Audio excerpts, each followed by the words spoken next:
আজকে বানাবো বিট পনির পরোটা। এটা খুব একটা হেলদি রেসিপি। তার জন্য দেখো ফার্স্টে আমি বিটগুলোকে গ্রাইন্ডারের মধ্যে পেস্ট করে নিয়েছি। এর মধ্যে আমি কোনো কিছু অ্যাড করিনি। তারপর একটা থালার মধ্যে নিয়ে নিচ্ছি কিছুটা আটা, তোমরা চাইলে ময়দাও দিতে পারো, বাট আটাটা দিলে খুব হেলদি হবে। তারপর ওর মধ্যে দিয়েছি জোয়ান, তারপর দিচ্ছি স্বাদ মতো নুন, তারপর দিচ্ছি একটু কালো জিরে, তারপর দিচ্ছি হলুদ গুঁড়ো, তারপর দিচ্ছি লঙ্কার গুঁড়ো, ধনে গুঁড়ো, জিরে গুঁড়ো।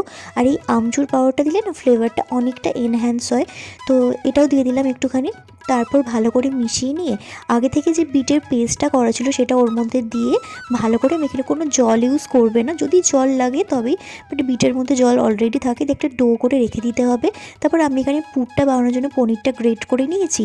তারপর দিচ্ছি কুচনো পেঁয়াজ, কুচনো ধনেপাতা, তারপর দিচ্ছি এখানে একটুখানি লঙ্কার গুঁড়ো, একটুখানি ধনে গুঁড়ো, জিরে গুঁড়ো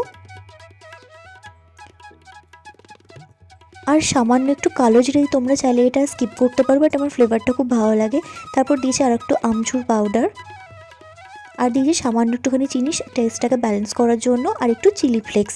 ব্যাস, তারপর রেডি হয়ে গেল আমাদের পুরটা। তারপর যেভাবে ডেলি করে সেভাবে ডেলি করে ওর মধ্যে পুরটা ভরে বেলে নেবে। তোমরা পরোটার শেপও দিতে পারো, আটার শেপও দিতে পারো। আমি ওপর থেকে একটুখানি সাদা তিল ছড়িয়ে দিয়েছি। তারপরে সাদা তেল না হলে ঘি না হলে বাটার দিয়ে ভালো করে এপিট ওপিট ভেজে নেবে। ব্যাস, আমাদের রেডি হয়ে গেল healthy and tasty bit paneer paratha.